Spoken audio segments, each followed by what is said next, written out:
Kehilangan orang yang kita cintai pasti sangat menyedihkan. Terkadang membuat kita sulit untuk melupakannya dan bahkan bisa menyebabkan trauma atau luka batin. Tahu nggak kalau perasaan patah hati tidak hanya mempengaruhi kesehatan mental tapi juga fisik kalian. Bahkan jika dibiarkan dan tidak diatasi bisa membahayakan nyawa kalian.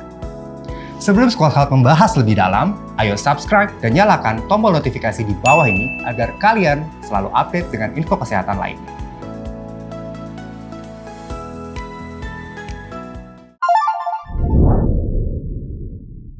Kamu pasti pernah kan melihat scene dalam beberapa film ketika seseorang mendapatkan berita yang mengejutkan dan menyedihkan, lalu dia mengalami sesak nafas seperti terkena serangan jantung? Itu memang bisa terjadi. Kondisi seperti itu bisa disebabkan karena orang tersebut mengalami sindrom patah hati. Wah, ternyata ketika orang mengalami patah hati, lalu dadanya sesak nafas, karena memang ada sindrom patah hati yang menyebabkan kondisi seperti itu. Kalian pernah nggak merasakan itu? Sindrom patah hati atau broken heart syndrome adalah gangguan sementara pada jantung yang diakibatkan stres atau emosi yang berlebihan. Nama lain dari sindrom patah hati ini adalah kardiomyopati Takotsubo. Kardiomyopati menyebabkan berkurangnya kemampuan jantung untuk memompa darah. Ketika kita stres dan muncul emosi berlebihan, tubuh akan mengeluarkan hormon yang menyebabkan arteri jantung menyempit, sehingga memotong aliran darah ke dalam otot. Akibatnya otot jantung gagal berfungsi dengan sempurna.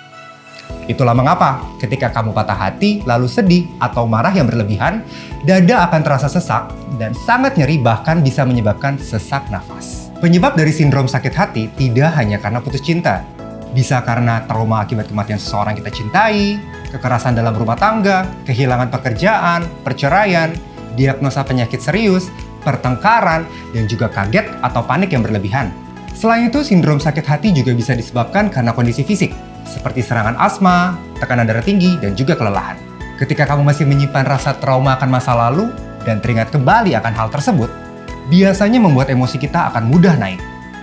Hal ini dapat menyebabkan pelepasan hormon secara tiba-tiba dalam jumlah yang sangat besar ke dalam aliran darah.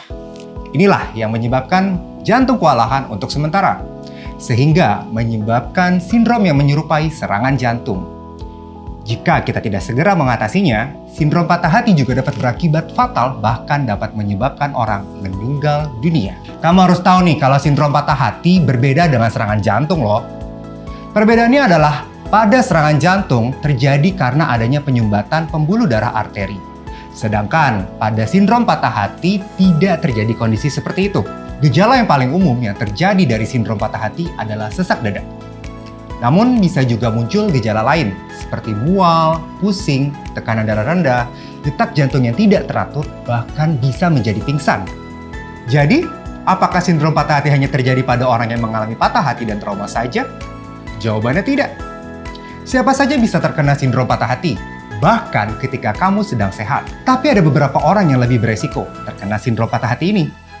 Sindrom ini lebih mudah menyerang wanita daripada pria. Berusia lebih dari 50 tahun, memiliki gangguan mental seperti kecemasan atau depresi, dan juga memiliki riwayat gangguan syaraf seperti epilepsi maupun cedera kepala. Walaupun mungkin kamu nggak punya ciri-ciri seperti itu, namun ada baiknya kita tetap menjaga kondisi tubuh dan mengatur emosi agar sindrom tersebut tidak terjadi.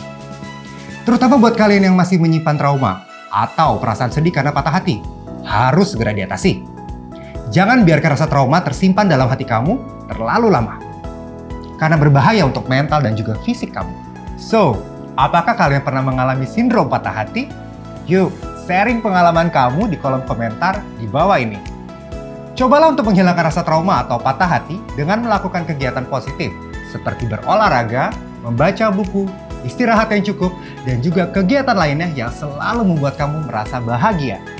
Jangan lupa share video ini ke teman-temanmu yang sedang mengalami patah hati atau masih menyimpan trauma. Sampai ketemu di video berikutnya.